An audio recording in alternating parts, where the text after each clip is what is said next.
My name is Sam Nicoletti, and I see murders before they happen. A little voice tells me the killer's name and address. And if I stop them, I save a life. If I ignore them, an innocent human dies. What would you do in my situation?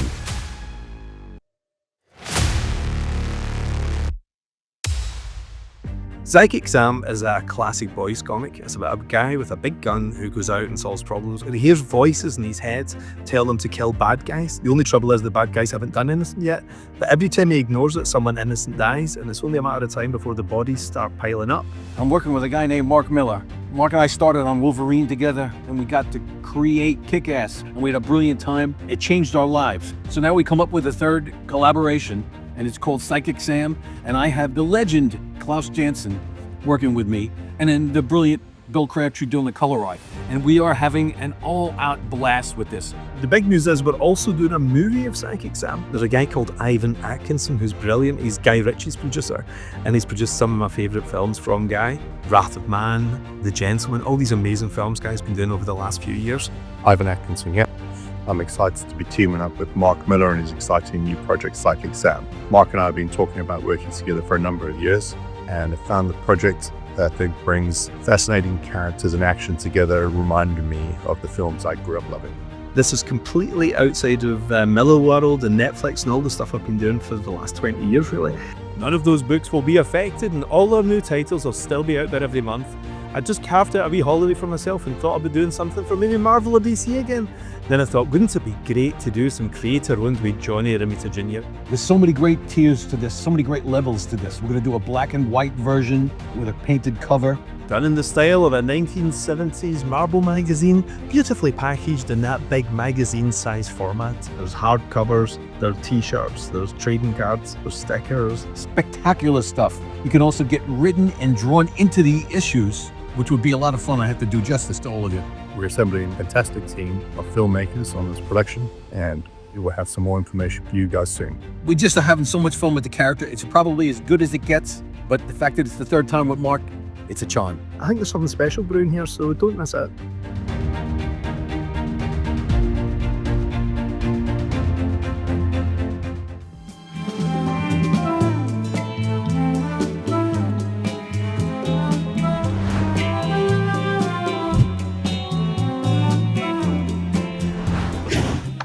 I'm doing good. Oh, thanks. Sorry.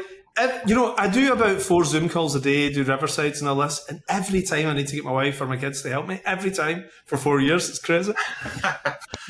Sorry about that. All good. All good.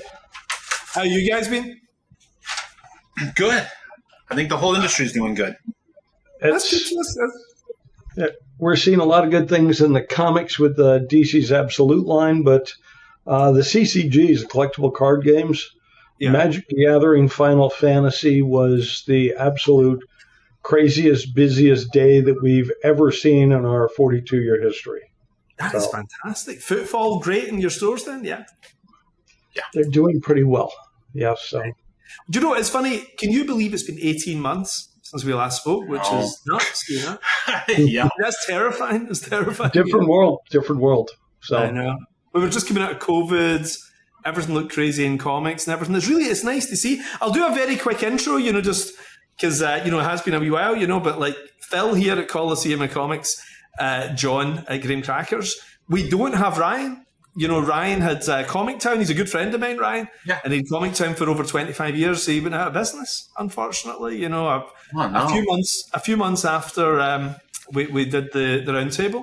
And it was crazy because he had a thriving thing going there for 2.5 decades.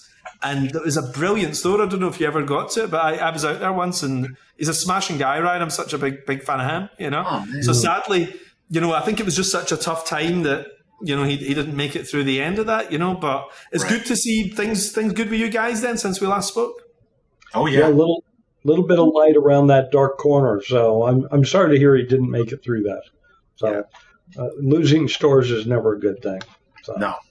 I mean, what I've seen in the past, I don't know if it's a thing in the States, but in Glasgow, friends of mine would maybe have a store for a few years, it would go under, and then it would pop up at a new location and everything. Do you find that much in the industry, that guys kind of, go under for a bit and then bounce back? Do you see much of that, or does it tend to...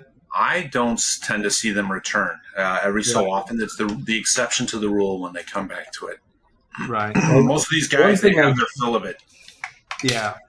One thing I do see, though, is we've seen a plethora of collectible card game stores open up around us, where we used to have a competitor or two. Now we have 6 in a 10-mile radius. Yeah. And once the CCG slows down, and John and I have been in this long enough, we've seen everything rise and fall with the tide. Mm-hmm. Yeah. As soon as the CCGs start to fall, and they will, people will start to look at, well, what else is symbiotic to this industry? And at that point, you'll probably see more of these stores adding comics, adding things like action figures or Funkos or things like that. So I do think that it's not a complete nail in the coffin for the stores. I think there is a replacement mechanism out there currently, and we'll see if they can survive that.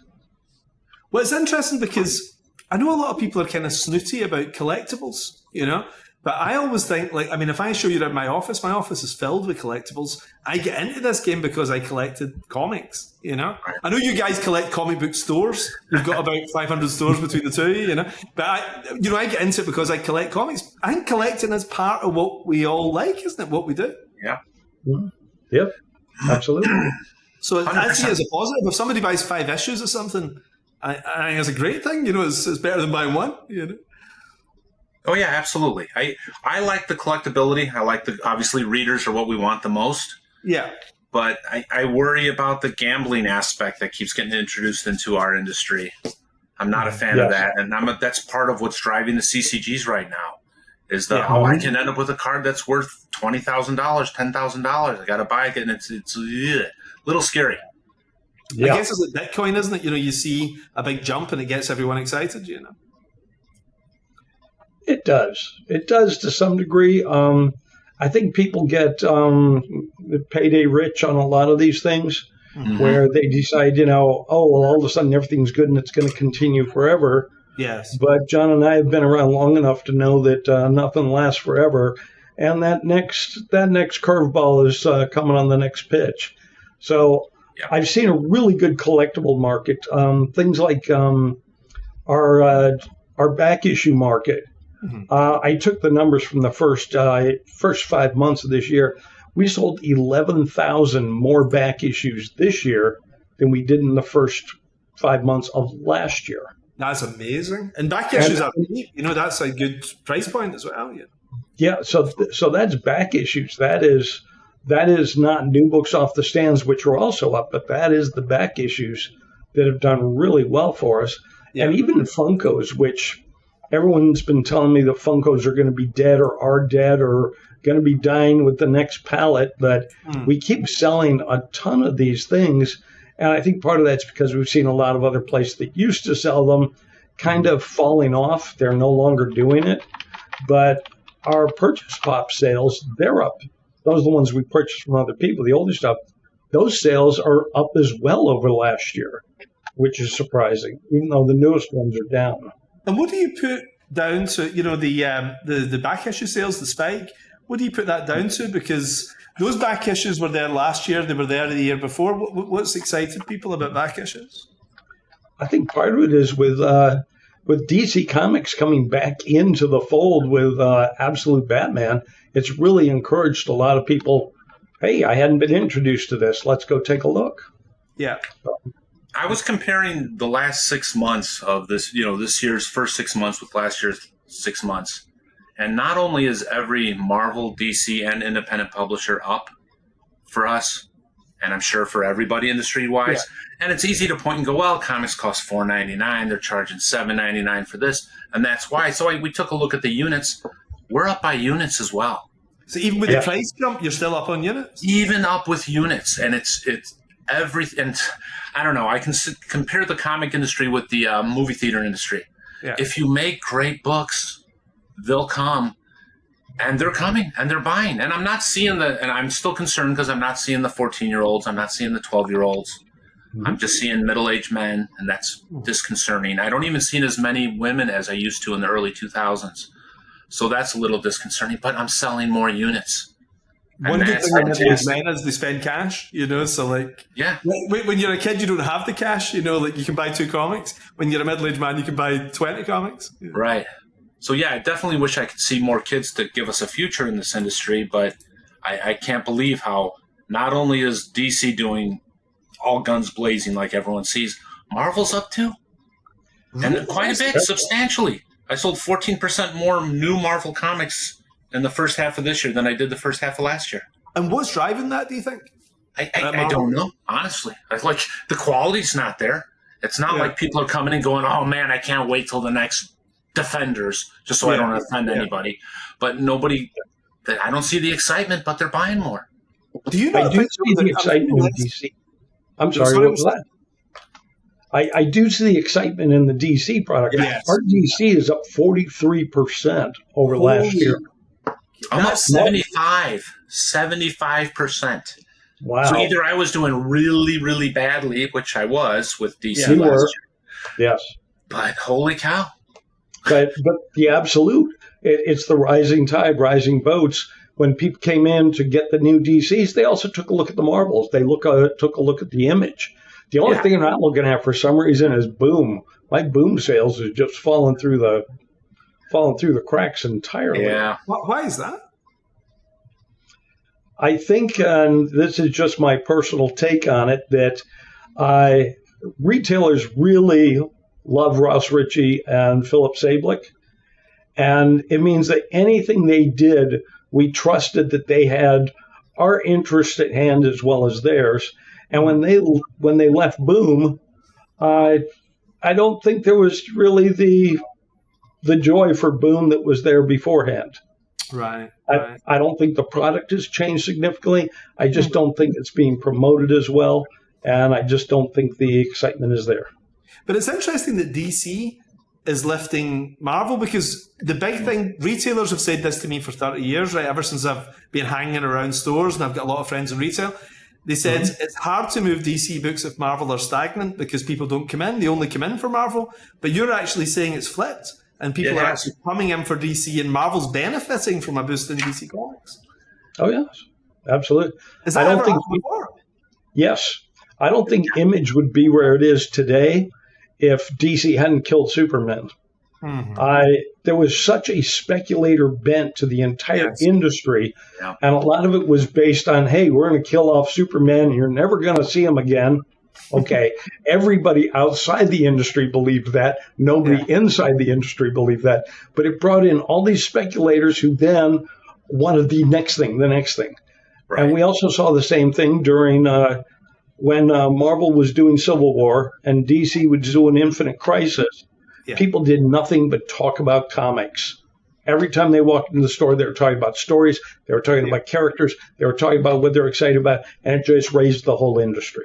And I should correct myself. Marvel is killing it with the Ultimate line again, which you lived through yourself, Mark. You know what that was like. Yes. I didn't expect it to be as successful as it was, especially since it's the third or fourth time they've tried this. But they got it right, and that's bringing in a lot of excitement. Everyone likes that feeling of being in when everything starts. Yes. Yeah. And that's what's really growing for both Marvel and DC. And it's different from just renumbering. Like, a new line has got a different vibe, isn't it? Like Dennis Camp and Jonathan Hickman and so on. It feels like a fresh start as opposed to just a new numbering, doesn't it? It's not a new numbering. I mean, yes, it starts with number 1, but it's a whole new history. Yeah. So you're learning it along with everyone else for the first time, and there's a lot of excitement with that. And is the Ultimate line as good for you as the Absolute line as well? Are they both not as good, but it's what's bringing Marvel up. Great. It is. And do people check out the traditional books once they've picked up the Absolute line? Are they going back and checking out the regular Bat books and so on? I think almost probably, I'm going to say 80% of our growth in DC is Absolutes. Yeah, that's true. But it's a gateway drug to get them into the other stuff. So it is. And point it out to them. So has your DC Universe books, continued to rise as well as the Ultimate books too? Have they started to pick up a little? No, it's minimal growth besides the excitement for Hush, which was very large. Yeah. But Martian Manhunter, Absolute Martian Manhunter, number 1, sold as well as the first Batman Hush did by Jim Lee.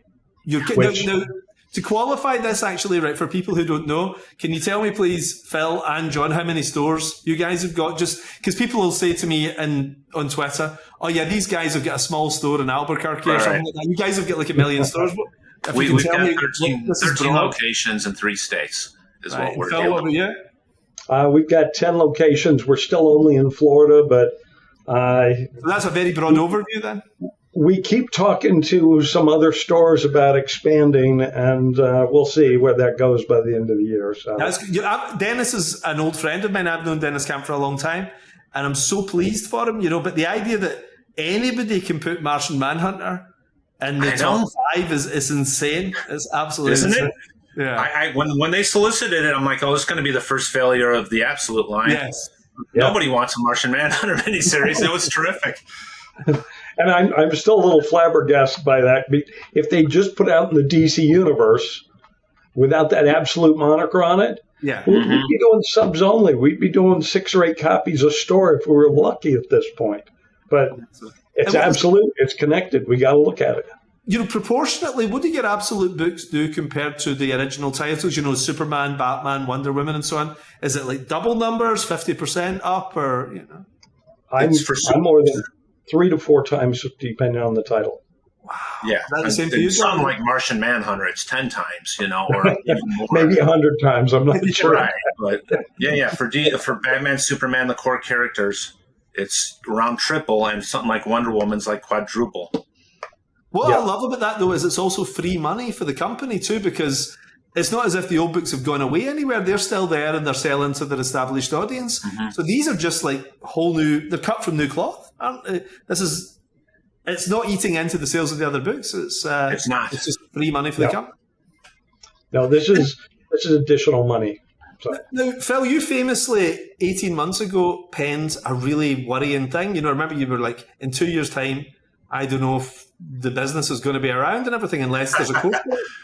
Do you feel that course correct has happened now in terms of the way the publishers are working?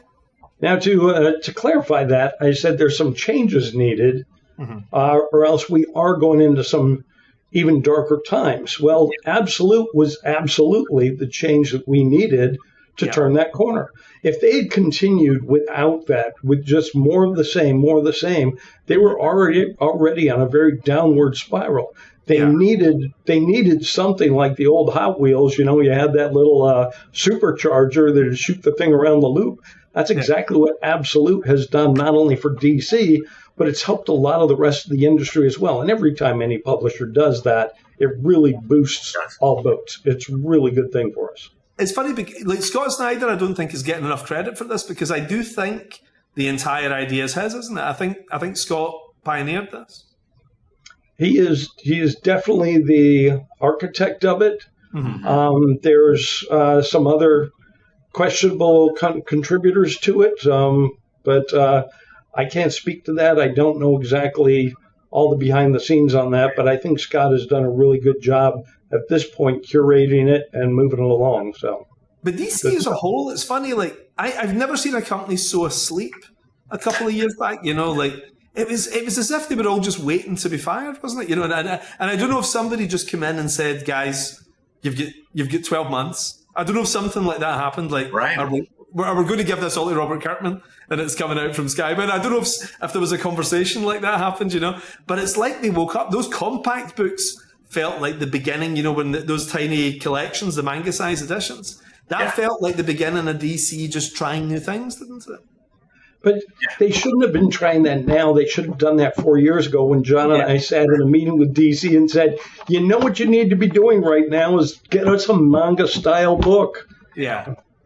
And are those still selling for you guys? Are those still unbelievably well? And I'm torn on those things because they're such good product to begin with. So when it's somebody new, I feel a little bad selling them a $10 edition where the printing's not as good, the colors aren't as good. You got to strain yourself to read it. I almost hate that, but it's an entry gateway. They don't want to drop $30 or $25, but for $10, you can't go wrong. But then Marvel always has to imitate, but do it just a little bit more expensive, so then we don't have a hit.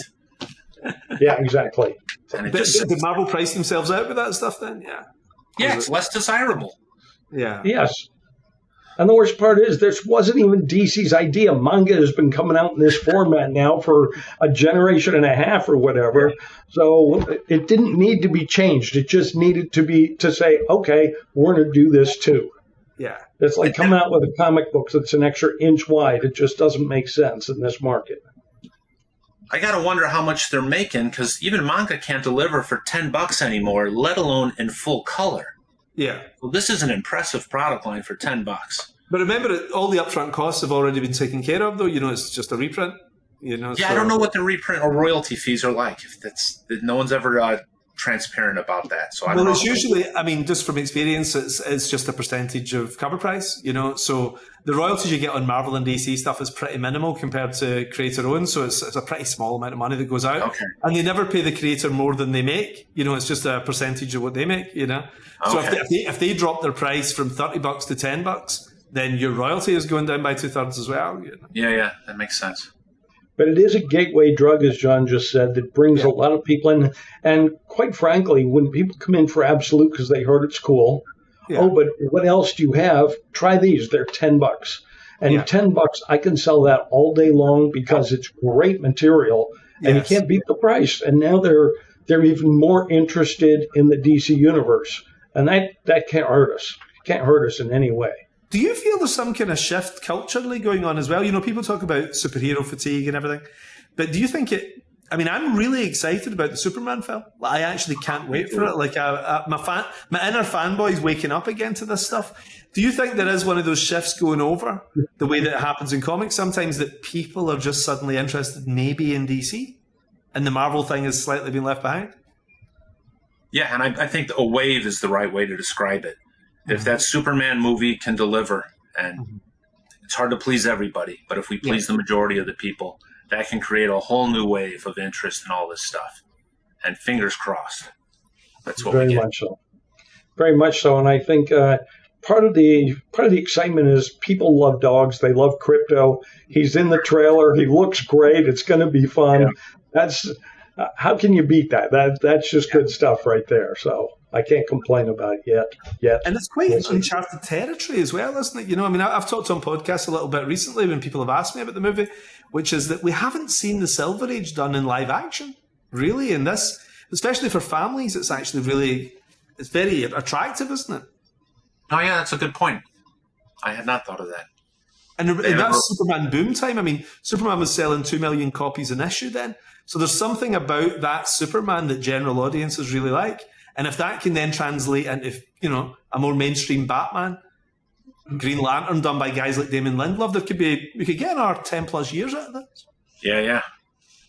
So you said that you may think there's superhero fatigue, but I don't think there's superhero fatigue. I think it's mediocrity fatigue. That it was an okay movie. If somebody comes out and says, yeah, it was pretty good, or it wasn't bad. Well, if it wasn't bad, was it good? No, it probably wasn't, Yeah. And that, unfortunately, has been kind of this malaise that's been just hanging over a lot of these movies lately, that they want them to be better than they are, but they haven't been. But even when the movies are great, it's interesting that, like, you guys have been in the business a long time, right? So you've seen things like Tim Burton doing Batman. You've seen the beginning of the Marvel Universe and everything. And strangely, whenever the Marvel thing took off, it didn't really impact sales in the same way that the X-Men cartoon did in the early 90s or the Tim Burton Batman affected the Batman sales. Why do you think for a quarter of a century, superheroes and comic books have been the cornerstone of Hollywood? And I don't think it's increased sales by 5%, Why do you think that is? One of the key issues that I saw there is when the Avenger movies, when the big Avengers, the third one came out, people were hyped, they were excited. But if they came into the comic store, Iron Man had been replaced by Riri Williams. Right. Hulk was now, you had two choices. You had She-Hulk, or you had an Asian kid who's Hulk. Right. You had all these characters. Hawkeye was a woman. None of the characters reflected what was popular in the movies. Now, a lot of these characters have gone on to be popular in their own right. Yeah. But when customers were coming in, fans were coming in, they didn't become customers because they didn't find what they were looking for in those instances. Right. So a lack of coordination then between the studio and the publishing? Zero coordination. I remember when Iron Man hit and I saw some new faces. And they're like, what do you got? I'm like, let me check. Oh, everything's out of print. I can get you an iron. I can't get you a demon in a bottle. I can't get you the Armor Wars. I can't get you. None of that stuff was available. I'm sure Phil remembers. We'd be frustrated as all get out. It's driving us crazy. Yeah. Yeah. And did it spike up the back issue prices for those comics? Oh, every time something is mentioned in a movie, the back issue price, we were selling it for $5 for 20 years. Yeah. All of a sudden, somebody appears in a trailer and it's going for $75 overnight. It's a crazy thing. So. Yeah. First Madam Web, and then Madam Web comes out, and there goes all your money. It's fun. Yes. I never wished it didn't, but that's beside the point. I've always wondered, do you think like trades hurts monthly sales? I know that trades is our best friend in a lot of ways, but do you think trades also hurts monthly sales because it takes away that immediacy and everything, and it also eats up a lot of the money people might spend in a store and so on? There's a certain percentage of that. Well, I'm sure Phil has them as well. They're the guys that say, I'm going to wait for the trade. I'm going to wait, especially when you announce this is only going to be 6 issues. This is only going to be 12 issues. They're like, I don't want to be disappointed by a poor shipping schedule where I forget what I read the previous month. I'm safe if I wait for the trade. And we try to remind them, if you guys all wait for the trade, there won't be a trade. Yes. There has to be enough monthly sales to make it worthwhile to finish this thing. Did you remember sorry, Phil. No, I wish that was entirely true, but now when they greenlight a project, they greenlight it with 6 covers on number 1, 5 on number 2, down to number 4. Then we're going to have the trade paperback followed by the hardback, and we're going to get this many numbers off of Amazon. And that's how the finances work out these days. But in the meantime, they're focused more on the package than they are, yes, we can do it, but should we do it? And we end up with a lot of very mediocre miniseries that we shouldn't end up with. But I remember when trades first started, like when I was a teenager, you would get Dark Knight, you would get Watchmen, it was like really prestige projects. So we've all got the same trades on our shelves from that time. Howard Chaykin's The Shadow, this kind of thing, Yeah. But now basically everything gets collected into a trade.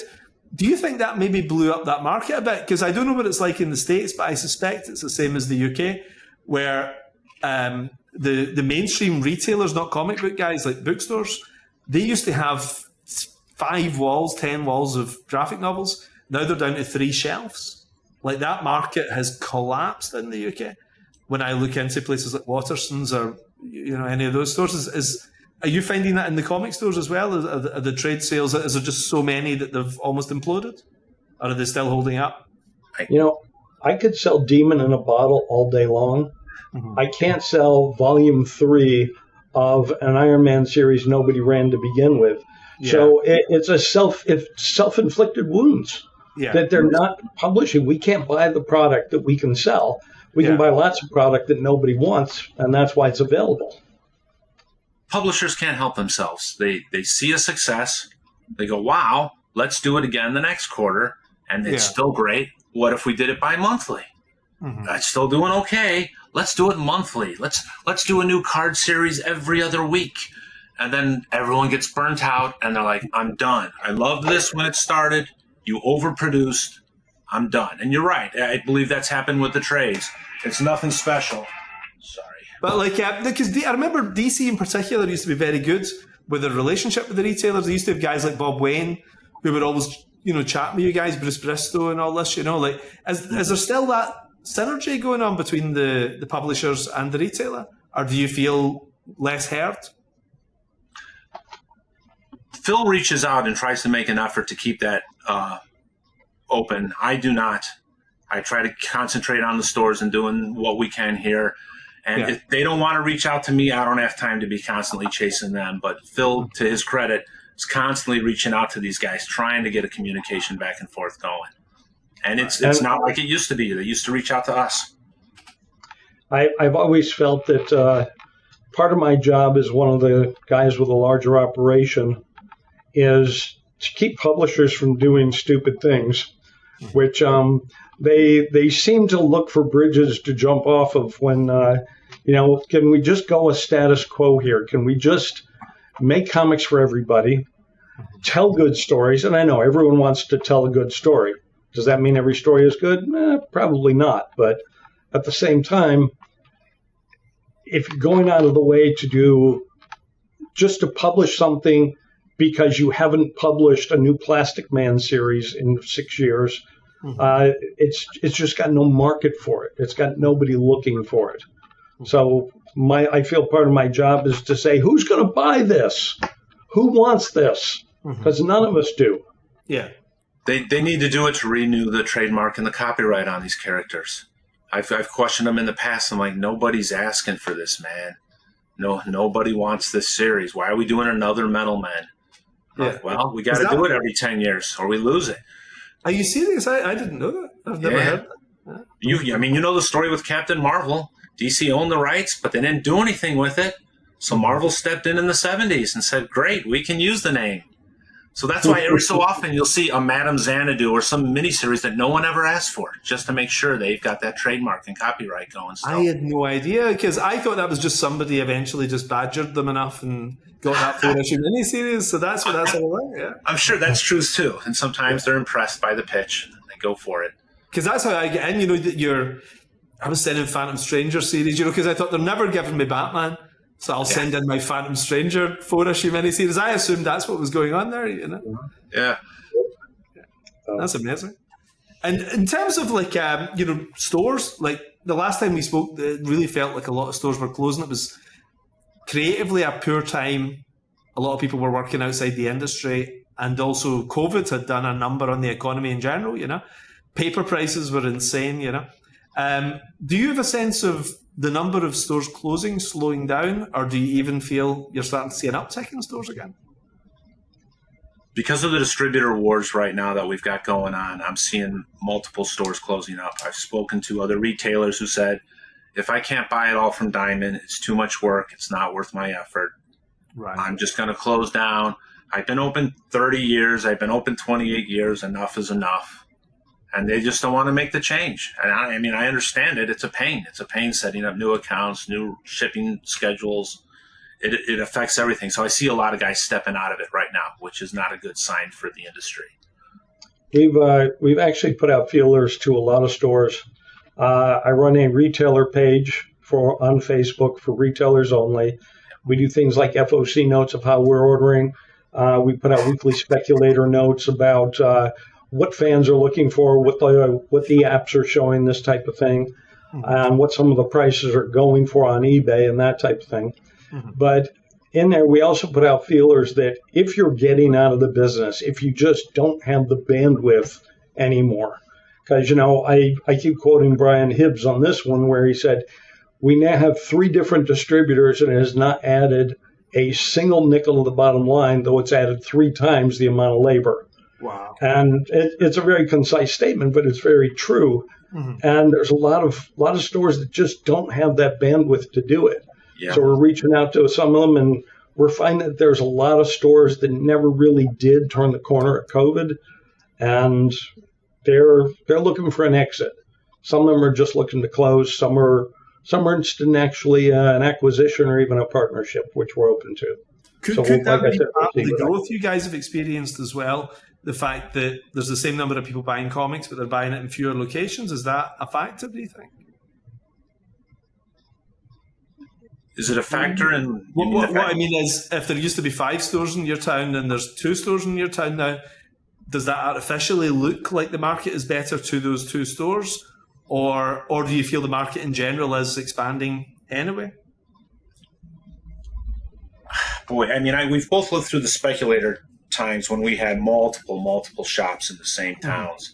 And honestly, I think those guys only existed during the 90s booms and those things because people were buying a case of the Max #1 or whatever. Those guys weren't die-hard comic fans that were trying to figure out the nuts and bolts of their shops. They wanted to open the doors and sell Turok #1 with the chrome cover to a guy and make money. And those guys, they disappeared. And I thought that was okay for the industry because they weren't trying to encourage readers or collectors or grow the industry. They were just trying to cash in. And that was it. And they went away. And yes, our sales numbers went down because but those guys weren't readers to begin with, so it was inflated numbers. But no, I felt it stayed steady. I was blown away looking at the last 6 months that how many more units I'm selling. Mm-hmm. So I just Many more. yeah, for sure. I'm not seeing tons of new faces. Yeah, but I'm selling a lot more units. Well, even just people who used to buy comics picking them up again is a massive positive, isn't it? You know? Yes, absolutely.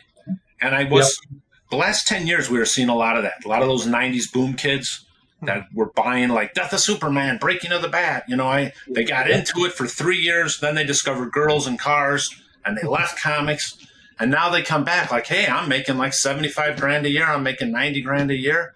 Yeah. I'd love to get those again. I'd like to get back into this, and that's fantastic. Yeah. Yep. So we love those guys. And outside of DC, what are you seeing growth in then as well? Because I'm always fascinated by the fact that, you know, creator owned seems to tick along, but in terms of like the crazy spikes, I've been watching for years, and it seems to me that Saga and The Walking Dead were the last two that really went nuts. Mm-hmm. Like had people waiting on a Wednesday for, and there's a lot that do well, they do fine and tick along, but it really has been a long time since there's been a massive indie hit. I mean, I know there's things like Transformers and those things, but they are licensed products, you know? Right. But something that's just an entirely new thing. Why do you think that is? Because there is a lot of talent in that sphere.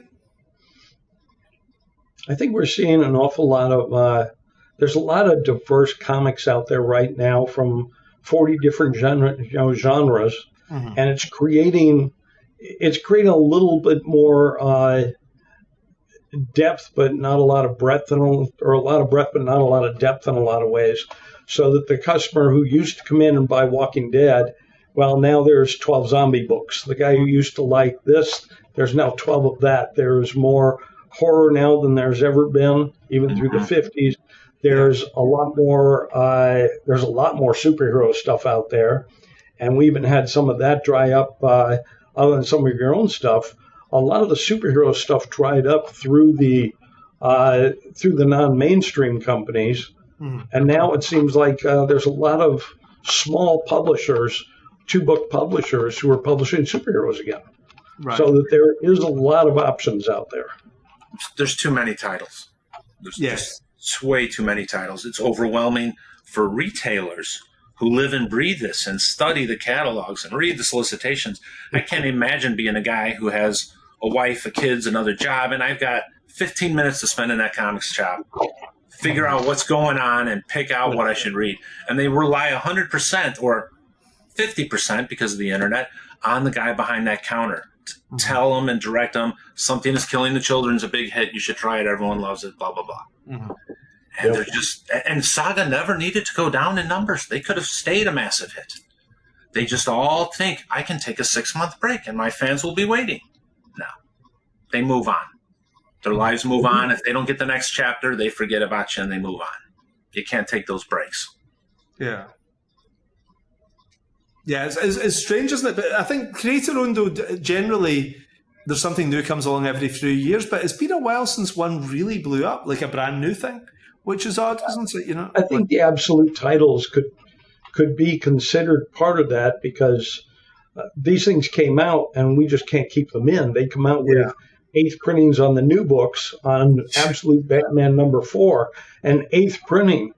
And it's like, well, we ordered 10 just to have them on the stands. Who needs a 7th printing?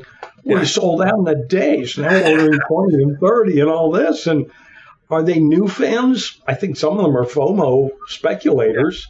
Yeah. But at the same time, there's still new readers coming to this, and they're now buying those trade paperbacks. And we're going through a ton of them. So I think that's kind of our, it's not an independent, but we finally have a book like that that's mainstream. Yeah. And it's not just one title, which is great. It's spread over that line. Yeah, exactly. So we have an entire line that we're able to take advantage of and be able to point people to. Here's an easy starting point. It's terrific. Phil, what would you consider the best-selling, and I haven't researched this, I would guess it's something that's killing the children as far as creator-owned at this point for a small indie press that isn't an IP licensed book. I think Something Is Killing the Children is dead on that one. It definitely had a major hit. We had some horror titles, but nothing ongoing that was really taken it since Walking Dead, which is, Walking Dead is a zombie more than horror, and even though it's part of the same genre, but this was flat out horror stuff, and I think it really took the world by storm. And we've sold tons of this book. And it keeps coming out every month, and because of that, it stays on our top 50 best-selling trade paperback list. It's up there in the top 10, month after month after month. And that is such a key to people because they move on and they forget if you don't keep something coming out. I have people bringing in Walking Dead comics all the time. Like, you missed the train, man. It's nobody asks for them anymore. It's over. When they cancel the title, they don't remember anymore. If you know of anybody who needs a pallet, let me know.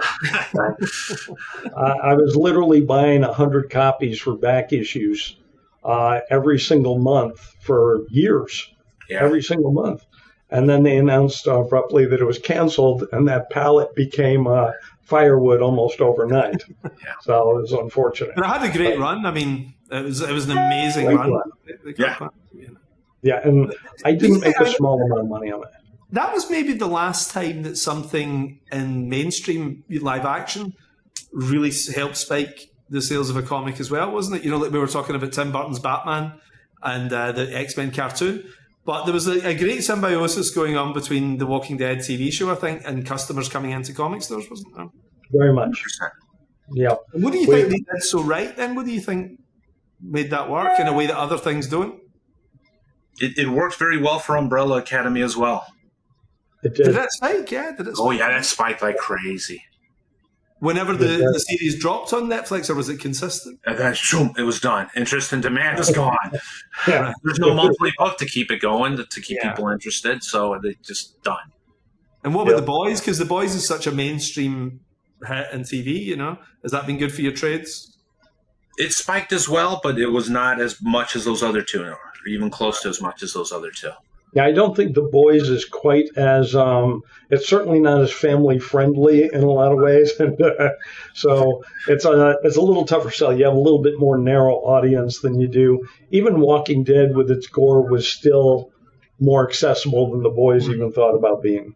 So Yeah. And when the Kick-Ass movie came out, that trade sold like crazy too. Brought in all kinds of new people. It was crazy. You've got a window with a movie, though. It's interesting. I remember the hardcover.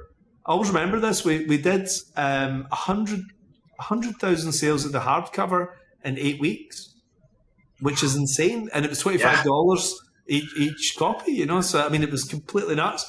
But then maybe 2 or 3 months after the movie's out, it becomes Twilight New Moon, it becomes last year's thing, doesn't it? And then the next movie helps you, whereas the TV series is a nice consistent advert for your book, isn't it? Especially if it's released in that traditional weekly format like Walking Dead was. See, I don't think that the Marvel movies, starting with Iron Man on, a lot of the product wasn't available, but what it was a great commercial for our industry. Mm-hmm. It really brought in a lot of people. It brought it into more mainstream. When John and I were probably going to high school, carrying around a comic book was absolutely not cool. Yeah. But now you see kids walking around with manga and everything else, and they're not vilified for it, which is wonderful, of course. Yeah. But it's like it's social distancing. Well, I used to carry comics with me. I know all about social distancing. I remember once I'd been to the comic store and I had some books and I had my comics hidden inside a pile of books on the train, and I dropped the pile and my comics scattered on the floor, right, of a busy train, and I felt as if I had pornography or something like that. I was so embarrassed. I picked them up quickly and carried them back to my seat. And people don't realize what it used to be like in the 80s before this became kind of cool. Yep. Yep. I got carted on an airplane. We're on our way out to a convention, and my brother and I, we both ordered a beer, and they carded us. And even though we're like in our 30s, she's like, "Well, you're reading comic books, so I figured I could check." Like, okay, good for you. So, do you know? I've always wondered. Like, I always think about the fact that when I was growing up, I was the only person who knew who Happy Hogan was, right, or Pepper Potts and these things. Right. Whereas now everybody knows who Happy Hogan and Pepper Potts is.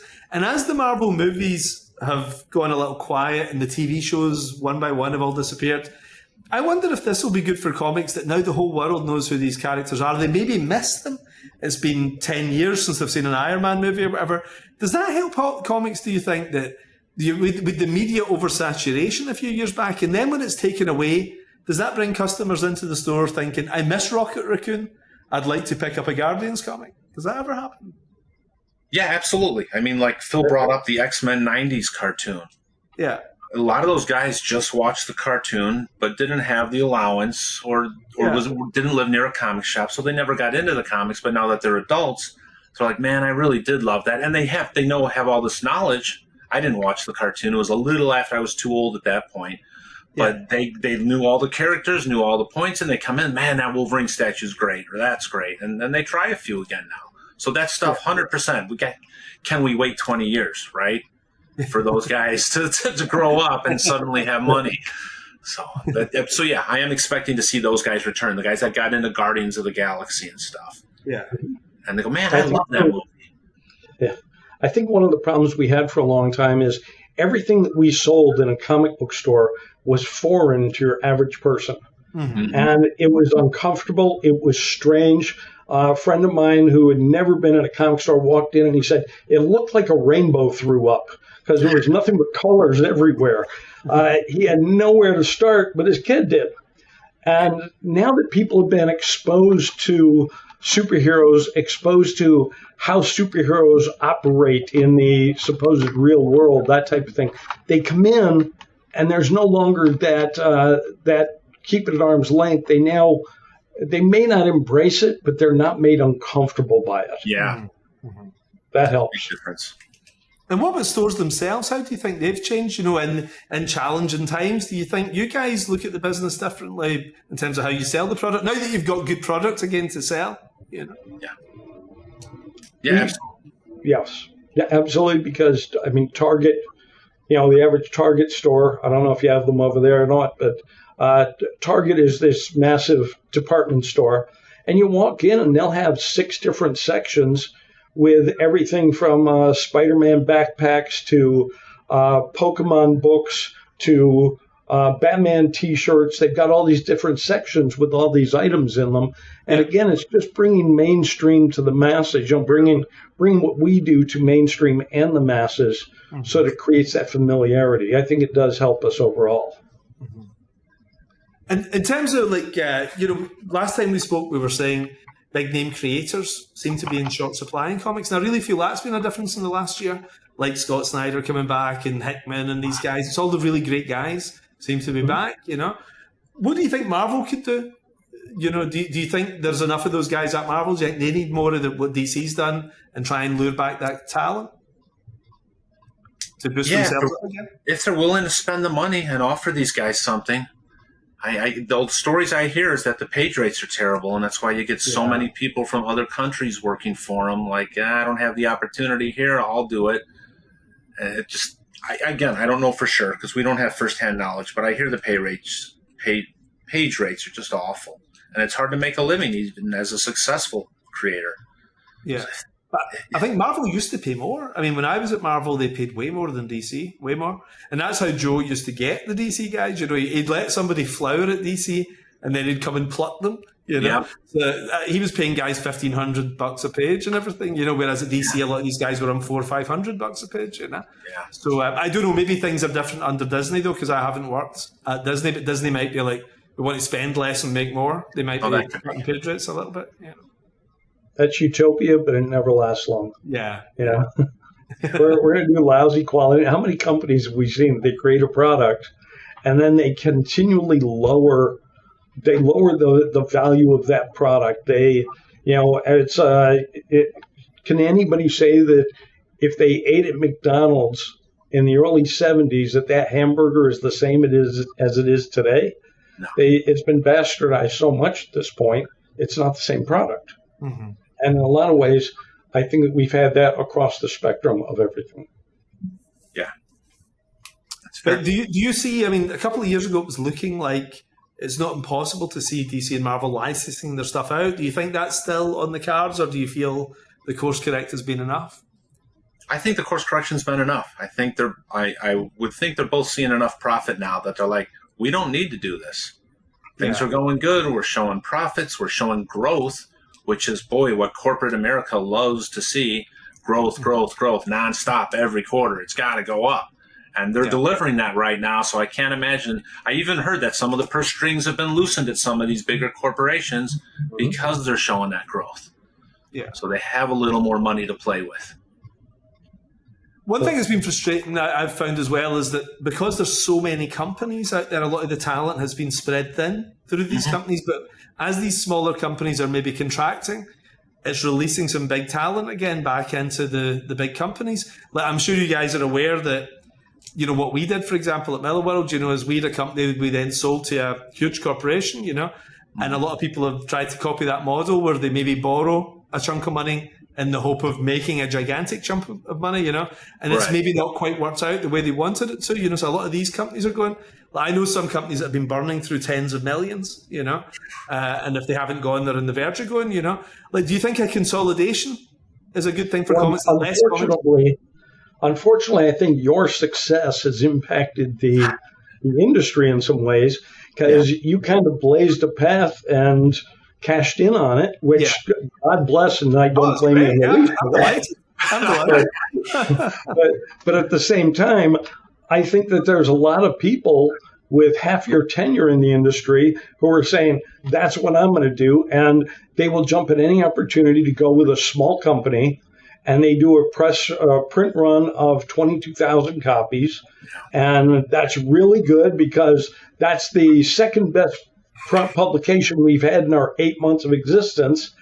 But that's such a low number that nobody's ever going to.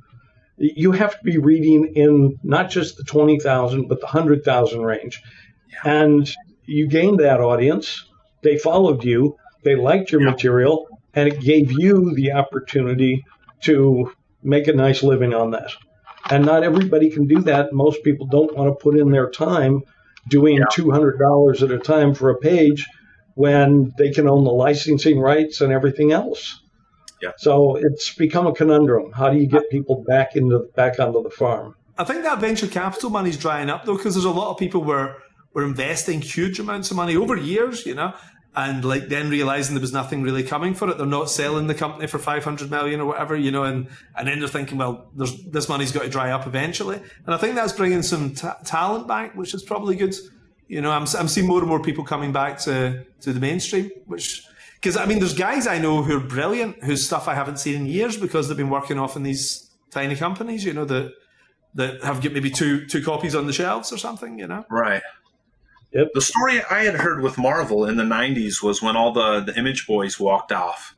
The McFarlanes, the Jim Lees, and all the guy and the Eric Larsons that were making them all this money, and they were giving them these huge followings, giving them the core big books, that the corporation at Marvel was like, never again.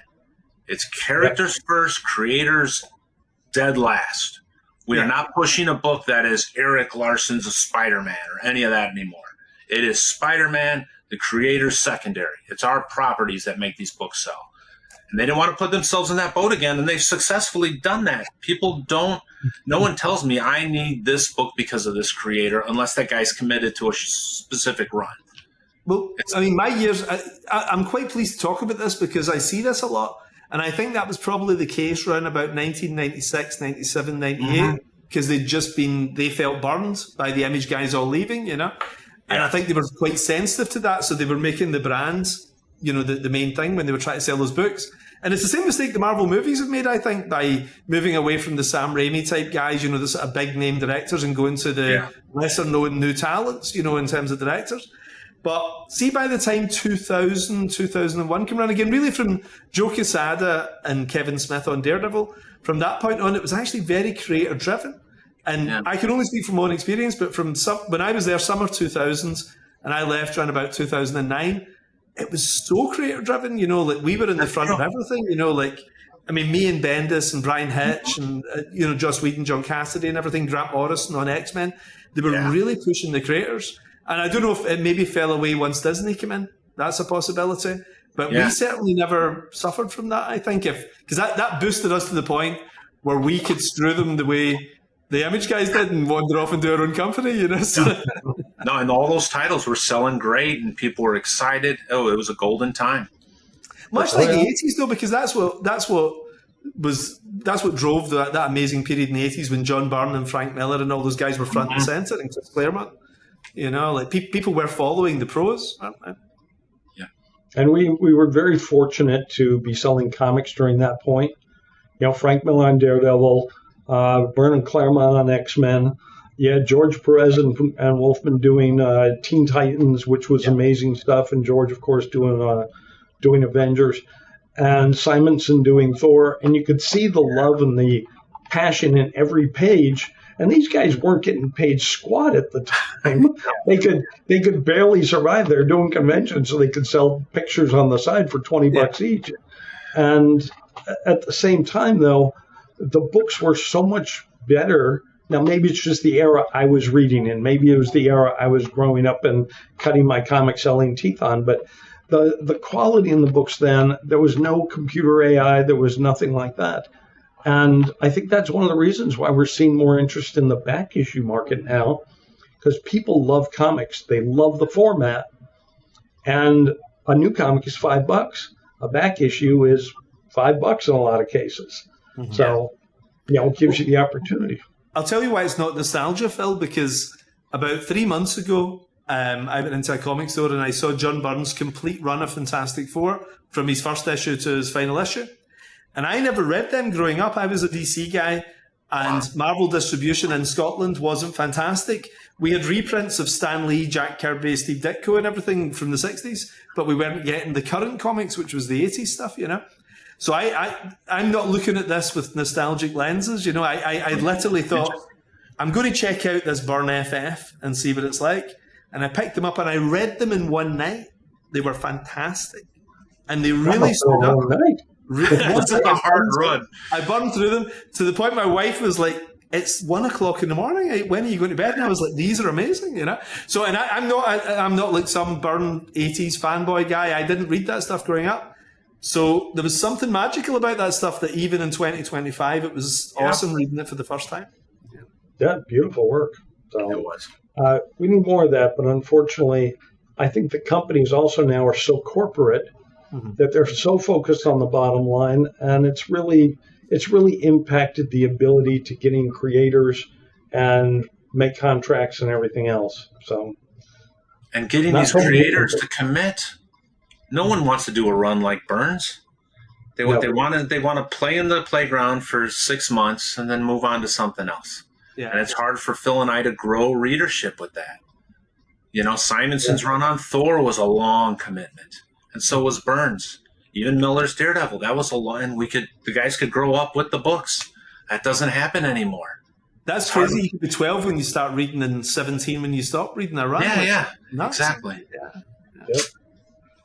Well, listen, I'm delighted. Before I'm heading off, I'm actually really delighted to see things going so well. Last time we spoke, it looked really a bit scary. It's great seeing things looking so good. Yeah, it was a scary time. Yeah, I'm still looking forward to the announcement of what Mark's going to be doing for DC. That'll be a good one. Yes, bring back a lot of people. I actually really wanted to do. I had a Superman thing that I was interested in, but then I had this Marvel idea that's a great one, right? And I'm much closer to the Marvel guys than I am to the DC guys. Like they're my actual pals. When I'm in New York, I hook up with those guys and everything. And I love them. They're a great bunch of guys. And this idea is crazy commercial, right? It's like off the scale, way beyond Civil War. I can't say it because it won't be that exciting when it eventually comes out, but you'll know what I mean when you eventually hear about it. And I had lunch with CB, and CB said, "What do you want to do?" And I told him, and he said, "That's like the one thing we can't do. It's so political." When I say politically, I don't mean in terms of Republicans and Democrats. I just mean within Disney, it's kind of tricky because it involves a lot of moving around, right? Yeah. So I said, look, leave it with me. And at some point this year, I might be talking to Bob Iger, right? And I'm going to try and just make it happen at the top and see if I can make this happen down into publishing. Because if this, I'll tell you off camera what it is, but it'll be massive if I get to do this thing. And that's the only Marvel project I'm desperate to do, because there's no point coming back and doing something unless I can top what I've done before, you know? Sure. Yep. I'll drop you an email and let you know what this is. Okay. Right. We'll keep it close. So. But guys, listen, thanks for taking the time as always, and the best of luck going forward. You know, I hope to see you in person at some point in one of the stores. Yep. Yeah. Love to see you in one of the stores one of these days. So. That would be awesome. Thanks, Mark. All the best then, guys. Thank All right, Mark. See you later. Take care. Bye.